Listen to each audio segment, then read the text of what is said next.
바로 어제가 1948년 대한민국 사법부가 독립한 것을 기념하는 법원의 날이었는데요. 법원 70년, 국민참여재판 10년을 맞아 대법원이 국민참여재판에 대한 국민 이해도를 높이기 위해 오늘부터 1년간 전시회를 연다고 하는데 상식과 원칙이 통하는 사회 법률방송 현장기획 장한지 기자가 전시관을 미리 둘러보고 국민참여재판의 어제와 오늘, 내일에 대해 생각해봤습니다. 일반 시민들에겐 문턱이 한없이 높아 보이기만 하는 대법원 본관 법원 전시관이 오늘부터 1년간 일반에 개방됩니다. 지난 2008년 1월 시행된 국민참여재판 10년을 맞아 문을 활짝 연 겁니다.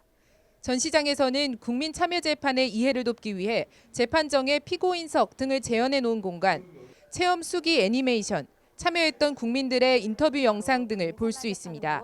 대법원이 가장 큰 공을 들인 건 가상의 사건에 대해 관람객이 국민참여재판 배심원이 돼 판결 과정을 체험할 수 있는 멀티미디어 체험 공간입니다. 이곳은 방문자가 재판에 간접적으로 참여해 볼 수 있는 국민참여재판 가상 부스입니다. 부스에 들어가 직접 체험해 보겠습니다. 지금부터 국민참여재판을 시작하겠습니다. 재판 시작부터 모두 발언, 원고 피고의 공방과 그리고 선고까지 국민참여재판의 전 과정을 화면을 보고 실제와 똑같이 체험해 볼 수 있습니다. 법원 전시관은 국민참여재판의 그동안의 시행 10년 차를 맞이하는 그동안의 운영 성과와 재판의 절차, 배심원의 역할에 대해서 알기 쉽게 소개하고 법관의 시선, 국민의 시선, 이번 전시회의 제목입니다. 천편일률적인 법 논리를 넘어 일반 국민들의 상식적 판단을 듣기 위해 도입된 국민참여재판은 10년 동안 16,000명이 넘는 시민들이 배심원으로 참여했습니다. 이 판결서를 자세히 보시면 이 배심원의 의견이 담겨지게 되는데요. 이 의견이 그대로 이 재판부에 전달되게 됩니다.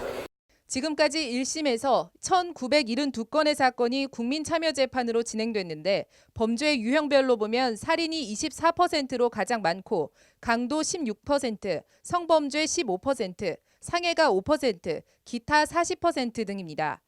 일반 국민들의 생활과 직결되는 범죄들입니다.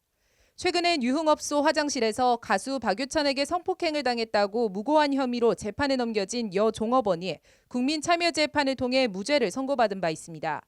유무죄에 대한 배심원 판결은 법적인 구속력은 없지만 법원은 전체 사건 가운데 93%에 대해 배심원 판결을 그대로 인용해 판결을 내렸습니다.